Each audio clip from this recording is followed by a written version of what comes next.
Hey, what's going on, everybody? Today is December 5th, 2024. You're listening, watching the Daily AI Show live. With me today, we have Beth, Carl, Andy, and I'm Brian.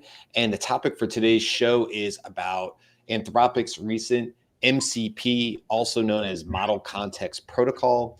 And if you're wondering, okay, what's that? What are you guys going to talk about today? I think I have just and I'm going to throw it to the experts here on the call. But this is the analogy I have to you. Like, so imagine if your phone or every app on your phone needed a different charger. That's how messy it is with AI, like with AI connections today. And if you had a universal connector, that's just kind of that worked with everything. That's the idea behind Anthropic's MCP, Model Context Protocol. It's sort of a easy way to do it, or think of it as the USB-C plug now to everything, right? So that's sort of the context to start this conversation in. It is why it's a big deal, why it's been all over the news now for probably about 2 weeks. But as always, we like to see what comes out. We like to see what people are doing on it. Usually there's people that are doing innovative things on X. I've seen videos where people have connected to a Brave browser, used their Claude desktop app and connected directly to the internet, as well as many, many other ways you can connect to local databases. So we're going to get into all of that. We're going to talk about the MCP. And who wants to kick this conversation off from our side of things? I can give it a start. Okay. So I'm going to read to you what Anthropic put on their blog, and then maybe break it down a little bit from a business perspective, where I'm kind of seeing it from, but also from a local perspective. So the Model Context Protocol is, like Brian said, it's a way to connect a whole bunch of these AI assistants. It doesn't matter what type of AI assistant you have to where the data lives, right? So content repositories, business tools, development environments, and so on.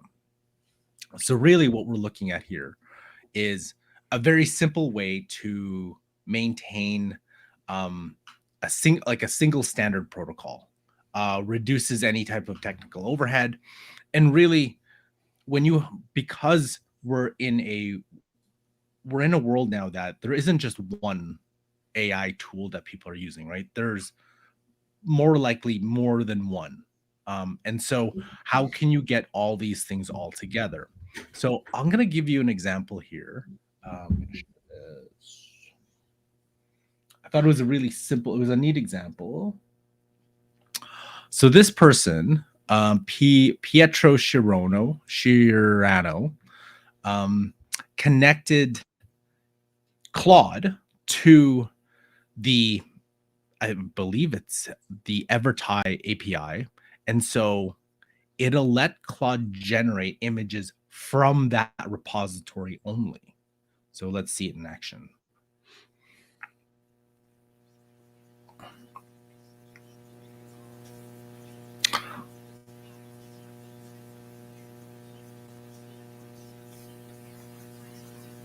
There's no audio right at the moment. No, there's no audio. There's no audio, right? So for those who are listening, essentially what's happening is this person is using Claude to generate images. Now it's connected to via the MCP server to the Evertai. Essentially, you can connect to any database. So this database has a bunch of the stored images. So what this person is doing is calling those images via prompts, and then it's just essentially retrieving those images. So the first thing the person create a 35 millimeter camera photo of a spaceship landing on Mars. And then there is the storage of that image. Okay, I have a quick question here because I want to make sure I understand this. Is it pulling, I mean, in this example, I know there's many examples we could talk about on the show. Is this pulling images that already exist on this database? In other words, this right now we're looking at a picture of looks like a spaceship on Mars, right?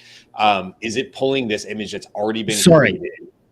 Or is it connecting to an API that's generating a flux that's generating the image? Yes, it is connected to the EverArt flux that generates that image. So it's creating it real time. That's why we say now creating a 35 millimeter now create, photo of a spaceship leading. Oh, I didn't even realize it said on landing on Mars. That's what it looks Yeah. like, landing on Mars. And then it's creating it and then bringing it back to you. Bringing it back. Yes. Yeah. Okay. Just want to make sure. As long as you're connecting, literally you can connect it to anything, and you can use essentially Claude as the way to retrieve that information. So whether you want to use something else to generate the image, whether you want to, here's a really easy business use case. Let's say for a business, they have thousands upon thousands of images, whether you're, it doesn't matter if it's a marketing company, really any company has a load of, could be designs, could be architectural designs, whatever it is. You can pull from that, that using the MCP protocol. Now, from an image perspective, it's a little difficult because I don't know the capability of Claude to be able to, the recognition of images is pulling. So I would test that. I wouldn't know. So that's something interesting to test out. But also, if you can connect really to any database, when I talk about local use case, imagine you connecting your Claude to your entire local, like your own folders, and being able to pull those things up. That's pretty awesome. Now, you've probably seen it. If you think about what ChatGPT has, right? It's connectors to Google Drive, OneDrive, and so on. But I think with this, now I have to double check this, is that you can actually connect this. It'll pull all, it doesn't matter. It doesn't need a separate connector for every single one of those. It just pulls it as a whole. Well, in your local I'm going to correct that a little bit. You have to, it's a very simple process, but you have to establish an MCP server to be the middleware between the LLM and whatever services out there that you want to do it, whether it's local or it's on the web via an API. But it's easy. Like in code, that MCP server is like 4 lines, and there's some magic behind the scenes there that Anthropic has built to make this a really easy, standardized way to connect anything. And where I think this threatens is, companies that have been these middleware integrators between LLMs and any kind of AI and basic services like Google Drive and so on. And I'm going to name Respell, Make, Zapier. This tool, the MCP server model that they've built, makes it so easy for a person with basic developer skills to create an MCP server connection to anything. And then the LLM, in this case, Claude Desktop, which is the first and I think only one that is kind of publicly enabled to do this work. The Bedrock platform also, because of the tight connection between Amazon Bedrock and Anthropic, also is enabled to do this work. So you can actually use the MCP client server system with Bedrock against a whole host of other models that they provide. But that's typically open source. Anthropic built an open source protocol. So I doubt that OpenAI is going to use it, but anybody who's using OpenAI can build their own integration using the protocol so that OpenAI's models could actually do the same thing that the Claude Desktop can do right now. So what it does is it then makes this seamless and continuous integration with anything you're using. Slack. Anthropic has a pre-built server there for Slack. So if you want to ask Claude Desktop in your workplace, what did CEO Joe say, a few weeks ago about this? It has access to all of that without having to, use somebody else's third-party integration like Respell or Make or Zapier. Which is really super cool because, just like what was it, ODBC connectors back in the 90s and how it connected computers. That's like kind of what we're doing with AI now, right? And so Claude is smart. It's smart to create something that's a universal connector, because what they're essentially saying is, hey, you've looked and seen what our intent is with agentic workflows on your computer using computer, what do they call that? Computer flow or something like that. They have a term for it for Anthropic. We saw that, and yeah, like computer use. And then you have the desktop app. Now you have the MCP. And so now what you're ultimately saying is, hey, if we have this universal connector that can easily from the Claude desktop app point and connect to different places, a la Slack. Hey, what did Beth say the next idea for next week's show is? And I could just talk to Claude about it. But even better than that, it's a bigger tool, right, Andy? Because like, sure, I want to retrieve that data, but okay, couldn't I just do that in Slack? I would imagine anybody listening to the show right now is going, but why would I ask Claude? Well, just like you would in Perplexity or something like that, you might have follow-up questions on that. So then Beth says, it comes back to me in the Claude desktop and it says, oh, Beth suggested MCP as well, that wouldn't be a great one for Claude because it's not connected to the internet. But let's just say it was like some topic, AI automations or something like that. And I'm like, oh, okay. Well, immediately after gathering that information from essentially a database, we're getting it from Claude, I could also have it connected locally to a database of all of our transcripts, all of our summaries, keywords, all that stuff for every show. And I could also do follow-up questions immediately with Claude, leveraging the power of the LLM to begin with, Sonnet 3.5, Haiku, Opus, right? And I can immediately put all that together and say, given what I just learned about what Beth had said in Slack, let's do some additional research. And let's also make sure we're bringing in when we talked about this last, so that I have a good comprehensive view as a co-host about when we talked about AI automations, what's coming up latest on it and what I might want to know for this upcoming conversation. I never leave the Claude desktop to do that. In the future sense, then we're also adding it to computer use, and we're talking about having it go and do some other, connecting things down the road. We're not there yet, right, but that's where I see it's going. So I watched a video demo of a developer who used a couple of different tools. That one of them, which is both of them are pre-built MCP servers that are on the Anthropic site. So you can just download those, or you just copy and paste them into your own local, he had to open terminal and put together a little Python script to do this, but it was very simple and Claude could tell you how to do it, right? Anyway, he connected to a server that is out there called Brave, which is a web search server. It's an API. And so it does have, that gave his Claude desktop native ability to search the web, right? And then in addition, he added the file system MCP server. And the file system is on your computer, whether it's a PC or a Mac, and the file system is your file structure. So what he did was he just made a simple demonstration that allowed him then to ask Claude to go out, find this information on the web, and then write it to a file. And there, it just does that naturally. And then, as Brian points out, you could ask questions about that content, because it's looking at the file system and it's looking at the web, and it has all of that information available to it. So the TLDR of all of this is the MCP, this client server architecture in a simplified model, makes it possible for a smart LLM that can code. Claude 3.5 Sonnet is a great coder. It can speak any language. It can go out and look at websites. Now it can do anything you ask it to do by setting up these little MCP servers.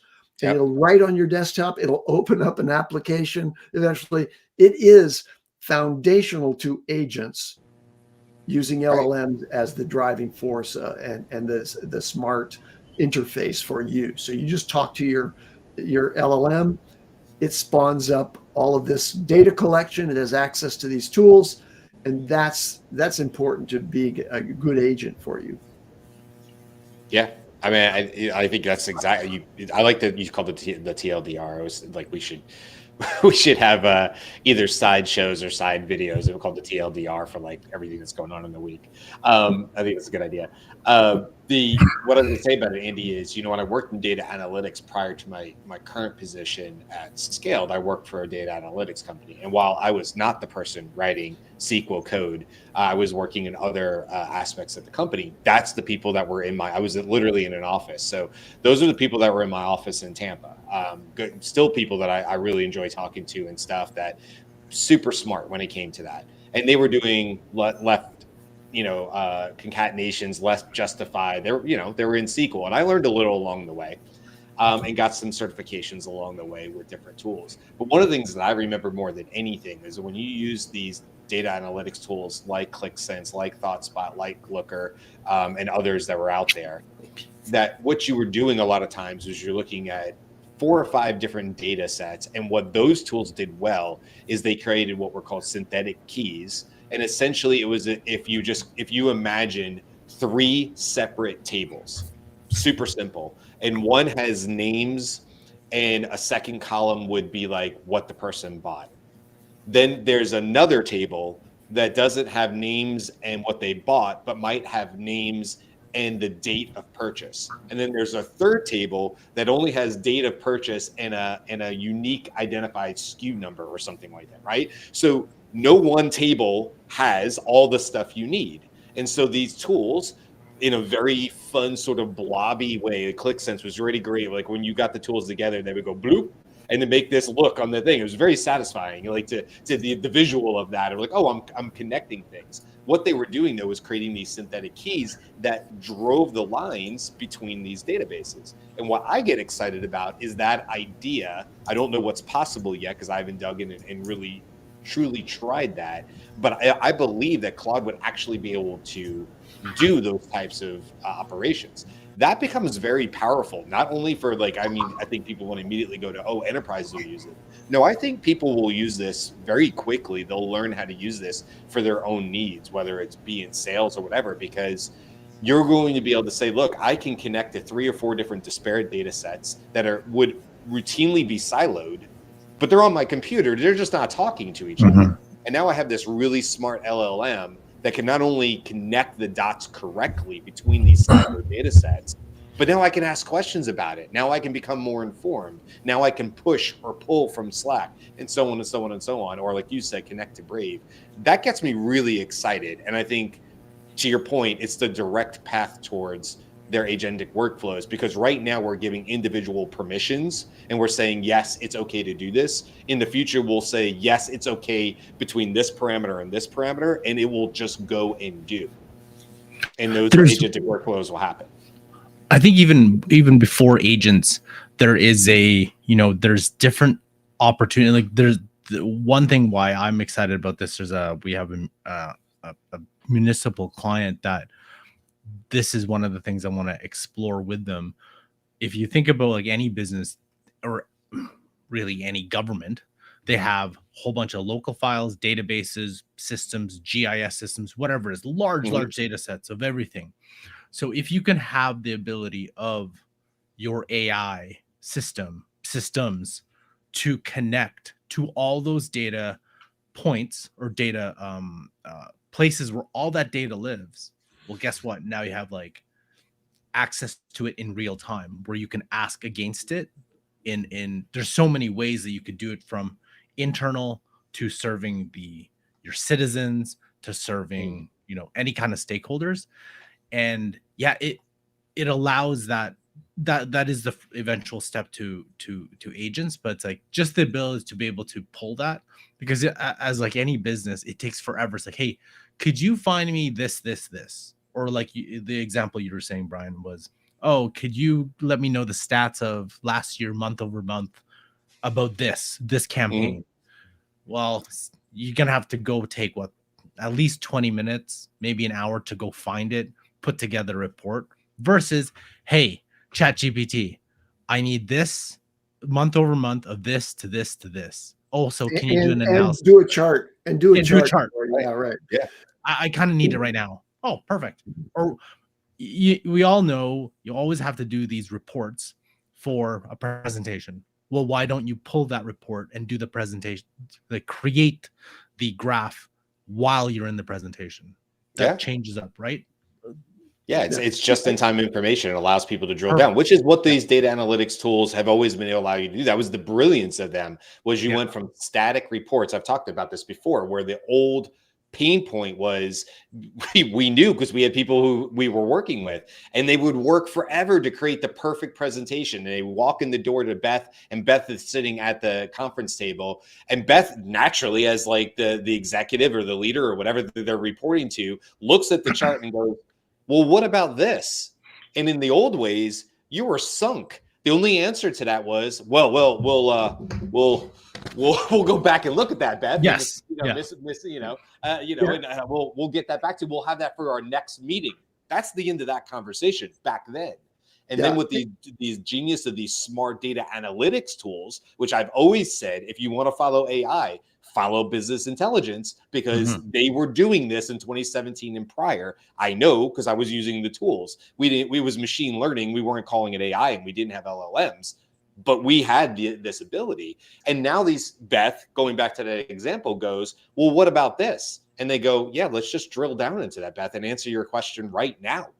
It was no longer about static reports. So I like what you're saying, Carl. It's this just-in-time reporting that you're using Claude or whatever the tool is to create these dynamic presentations that are pretty much built and up to the date to about the 30 seconds before you walked in the door, if not dynamically adjusting while you're there. So if you're giving a presentation to somebody like Beth, who's a CEO or executive, you can be sure that whatever was created and put together is going to be the best and the most powerful information. Or Carl, like you said, with yours, like the example of the client you have that's into custom home building.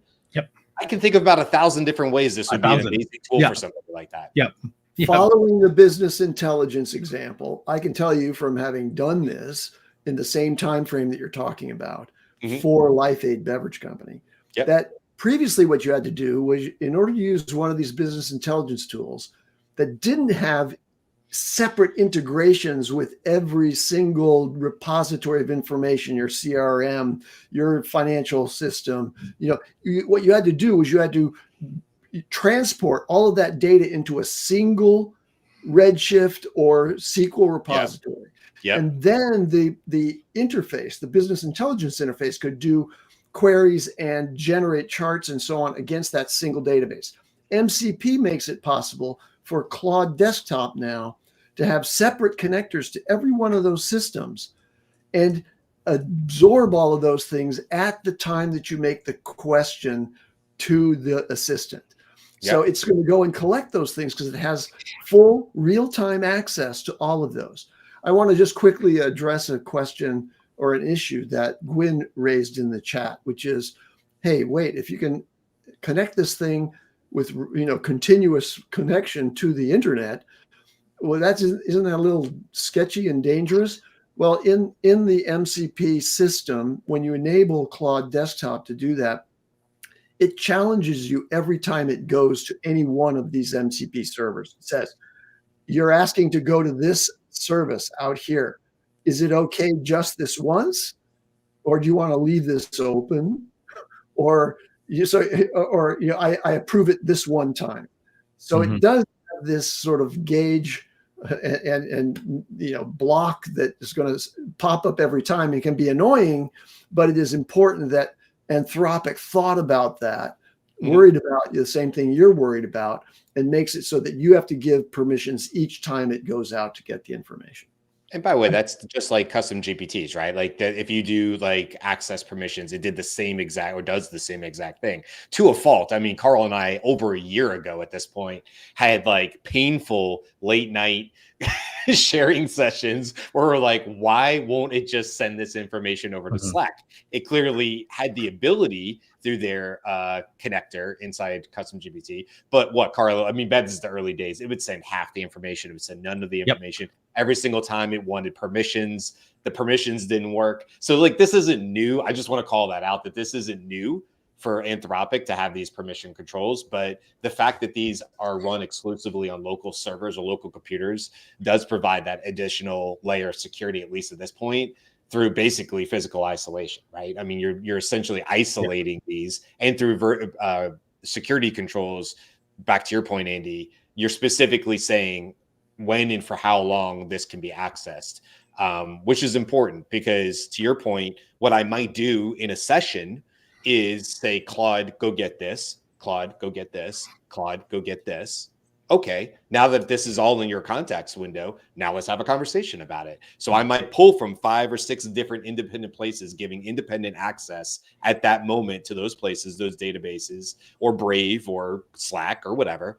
And then I'm like, great, we've just pulled in this information. That's the root of what I want to talk about. Now I can have these really deep conversations about it. Or if I was a sales leader, I could turn around and say, given all of this information, the transcripts, the cold calls, yada, yada, yada, of my newest sales rep, now that I understand everything, and it took me 5 minutes to pull it together, now help me, Claude, now help me put together an 8-week plan, a course correction plan for this new rep who's having trouble closing the deal. They're great when they get on the call. They have great personality, but their numbers aren't there. But I've got all this data. Now help me put a plan together that I can immediately turn to this person. Yeah. This is how they learn best. So I can help this rep get to the numbers and be satisfied to it. That's super powerful. And I think people are going to realize this awful quick if they haven't already, because they're going to see this as their local own super agent that's sitting on their computer that they're going to succeed. They're going to do well. And their companies are going to notice that they have this ability to make their, rise all boats, rising tides lift all boats. And I think you're going to see a lot of that. I'm excited. I think the one thing that it's still, and I think Anthropic, I read somewhere that they will provide another beta for specific like enterprise environments, because it's, if you can see, this is a lot like focused on local, but if you have cloud native environments or really high throughput, like if you're sending a lot of data across, multiple searches and so on, I think, don't know if that's how it'll respond to that. And so I think like there's an enterprise version coming of this. So I'm really, that's where it's exciting to see, we can, all of us can, and everyone who's listening or watching can create their own MCP on their local devices, local computers, and so on. But to do this on a massive scale, like, I don't know, 500 employees and up, it'd be very interesting if that happens, or if somebody comes out, because I can only assume there'll be other AI labs that will be putting some sort of their version of this. Because this isn't, while we talk about it, this isn't the most straightforward, easy to comprehend. Just any person can be like, oh, I now know an MCP. Like, it's not. But when will we get to the point where the connections are all pretty much seamless in a big and small environment? There are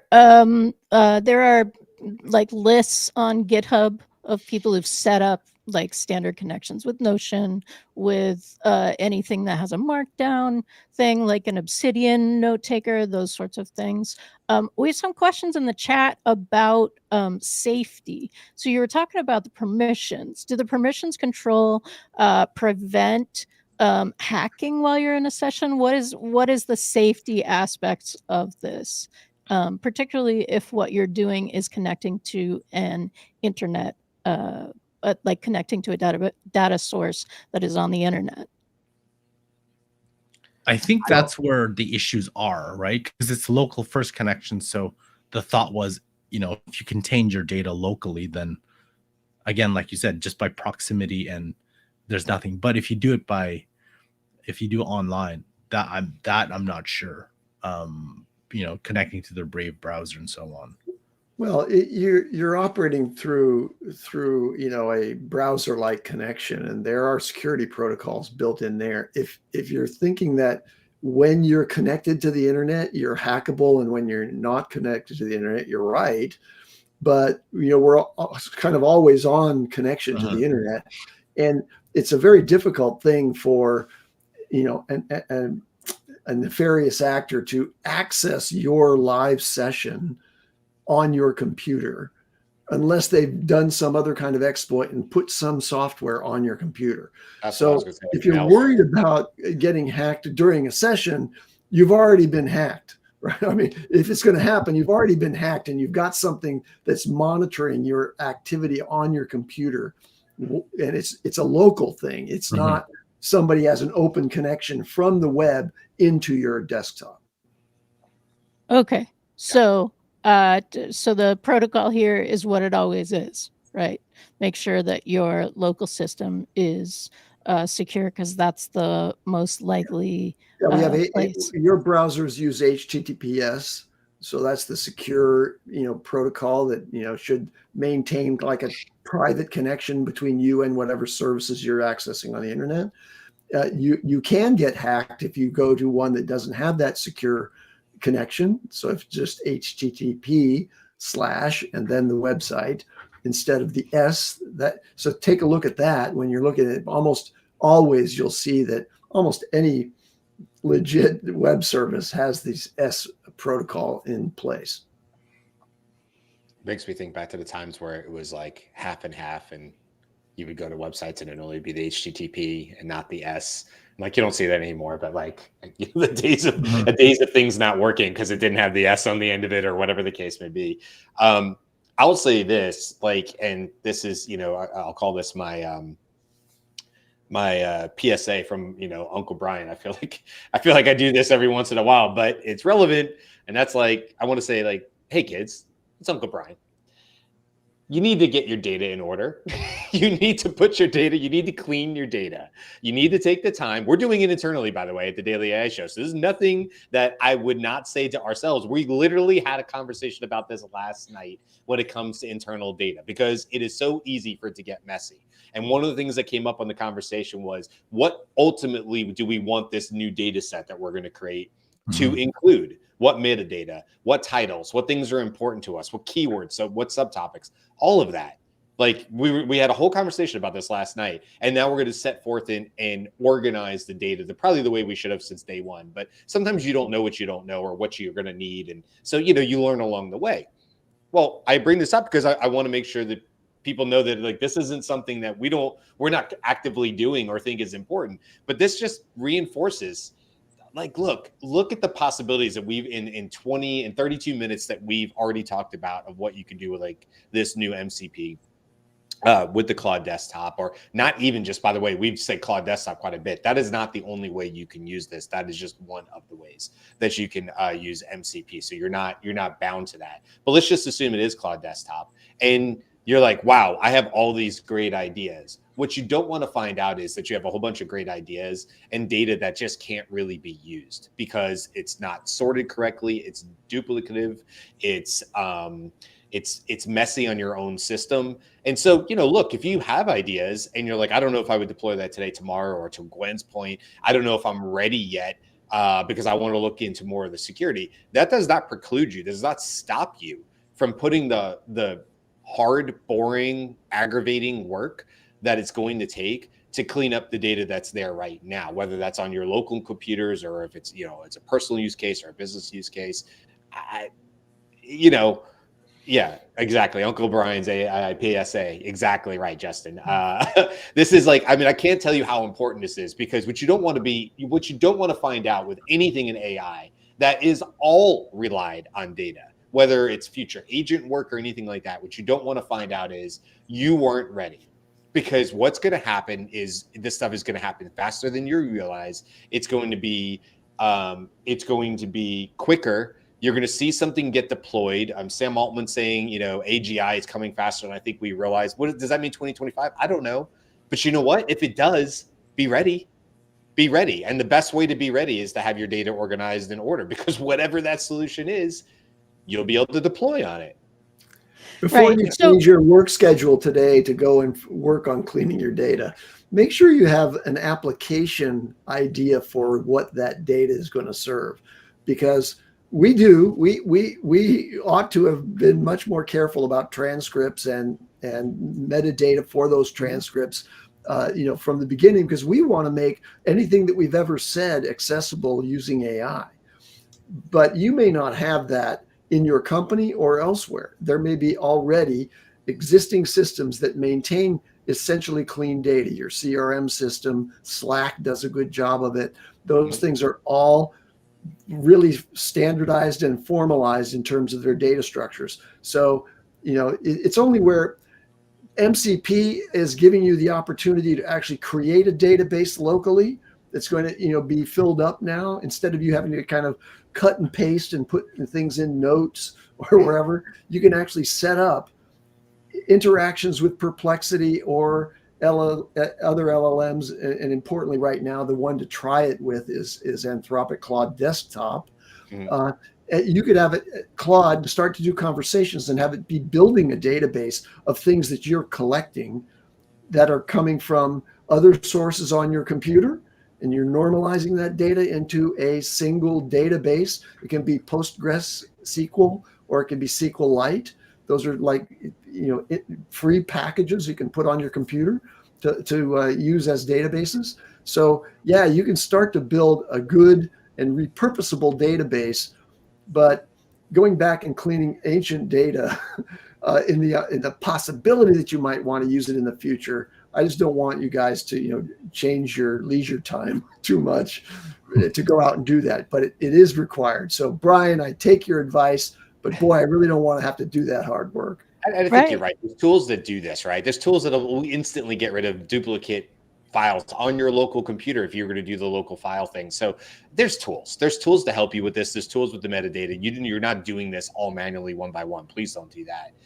But I think you make a valid point, Andy, that like have a plan and decide what the best day to do it, and definitely start thinking about what your single source of truth is, especially if you're working on projects with work. What you don't want to find out is that there should be one single version that rules them all, but people have downloaded them to their local computers, only to find out that those digital assets are incorrect. I'll give you a perfect example of that, right? Like literally the next day, we have this great guy that works for a company, Scale, this guy, Jeff. And I learned pretty quickly with Jeff. We worked together the entire 4 years I've been at Scaled. And Jeff is a designer. He is great when it comes to graphic arts and stuff like that. Well, I will typically throw things together for visualization purposes in a Canva or whatever. And I quickly realized that is not the way to work with Jeff. And I lovingly say that because Jeff would just like, Brian, like we wouldn't do that. We wouldn't put that color there. We wouldn't add. And so, you realize, okay, look, there's a path here and it needs to go through Jeff. And just recently, they've just decided to like organize that in a way through Canva, through this organ thing. So like if I submit things, there's no way for me to download the image in Canva without it getting approved by Jeff first. That's correct. It might be a little bit more annoying on my side, but that's the right way to do that, is to make sure it all goes through Jeff's desk and he gives it his approval. What I worry about with this is that if people don't start thinking about those plans in place, it gets difficult because you're going to be asking to request data, and Claude may not know what the correct one to do is and pull back. And with digital assets, it's just becoming easier and easier to amass them. So, that's where my brain goes with this. But yes, to your point, Andy, I think it's valid. I have a question for all of you. Let's just share what you would use MCP for now. Like if you're going to do an experiment, whether it's for a business client or whether it's for your own useful purposes, what would you use MCP to do? Well, we talked about the call we had last night for the team. That's obviously like, that would be one of them, right? Got to clean the data first, but then using it for those purposes, which for our listeners would be like, once all the transcripts, all 350 plus transcripts from the show are organized and cleaned the correct way, then obviously using MCP to be able to pull from that database, that local database, and ask questions against it and compare and contrast. I think that's a super easy one to do. But I would also just love to do something local with the local files. I moved from computer to computer over the years. Things get backed up and dumped into one file that then becomes backup of Brian's old Acer computer or whatever. And then you go, what the hell's in there? Is it relevant? So something like that, like creating some sort of system to help me organize and go through the data that I already do have in the file systems and stuff and ask questions against it. I think that'd be kind of cool. That's just me. So I will say that kind of a similar answer. But for the thumbnails, because the thumbnails right now are pretty much all hosted in Canva where we make them. But we have some series, right? We have our news roundup series. We have the biweekly recap kind of things. There are patterns in the thumbnails as well, and that would be really helpful to be able to go and look at and see how we presented something visually, and maybe refer back to it. I think one thing from the municipal client, which would be really interesting, would be using an MCP to integrate into either public transport schedule, roadwork updates, and then see if you can actually recommend any like real time, like I guess traffic light adjustments or alternative routes. Why I thought about this is, do you know there's certain lights that are like, why is it this long? And then there's other lights you're like, holy cow, I don't think that was 20 seconds. We gotta go. You gotta go. So it'd be interesting to be able to adjust just purely the traffic light allocations in real time based on all the public transport data or the traffic data based on season, weekend, weekday, and it adjusts accordingly rather than, or it adjusts, makes recommendations, and then whoever needs to, manually adjust it. But that'd be really interesting because then you localize that experiment to say one neighborhood, start small and see what happens. Oh, it's been maybe 5% more efficient. Oh, that's great. Let's expand it. So now you have like an actual real-time review of all this data that actually impacts something small, nothing too like crazy or too big. And then maybe you can think about other things you can take from that. So yeah. Anthropic also released computer use a couple weeks ago, right? These are different, and is that true? Computer use, the recommendation was you need to create a virtual instance. They so recommend that it you to. They recommend you to. Yes, that's what I mean. Because that's really exposing and has the ability to melt your whole computer. This is not the same thing with that. We're not recommending, or are we recommending it's another virtual instance? Because then like keeping it local is not helpful unless you move the data that you want to access into the virtual instance, right? That's certainly safer, but I don't think it would be necessary with MCP because it's not doing things on your behalf while you're potentially away from the computer. Okay. And I think the idea of a runaway train with computer use is sort of what Anthropic's like, hey, make sure you know what it has access to and not. And like, that's the main reason I haven't deployed it yet, because I remember even after we talked about it, I was like, hey, Jyunmi, help me set up a virtual instance. Actually, I think what I'll do though, to be honest with you, is since my daughter doesn't watch this show, my daughter was asking for a MacBook for Christmas. And so we bought her a used MacBook that has at least the M1 chip. Yeah, like don't tell my daughter, right? Don't go to her school and tell my daughter. It has a used M1 Mac chip, which is like a 2020 version. Anyway, my point to saying that is my old laptop that's in her room would then not be used. And I think that would be a great laptop to wipe and then set up just its own local thing and then run computer use on there, because like it can only go so far and it's not going to have access to my Google Drive and things like that. I'll just virtually, like in my mind, I think there's a great experiment here, even for the Daily AI show. And I need this a lot of times too with like clients. I really should create an entire virtual company. Truthfully, like with your expertise, Andy and Carl and Beth and Jyunmi and Aaron and what I know and stuff like that, it would take time, but you could do it with an LLM. You could create virtual data sets, like all fake. But if you did that, what you've essentially created is a great sandbox to then demonstrate to other people how this all works. Because oftentimes what happens is you go, oh, I could show you that, but geez, I can't use another client's data to show you that. That's not okay. I can't expose that. So I can wash it, and I can take out all the stuff. But ultimately, my whole point to this is like, I see a world where you do that, you create a fake company, Acme, right? With enough of the parts and pieces of marketing and sales and different parts of a typical maybe SaaS type business.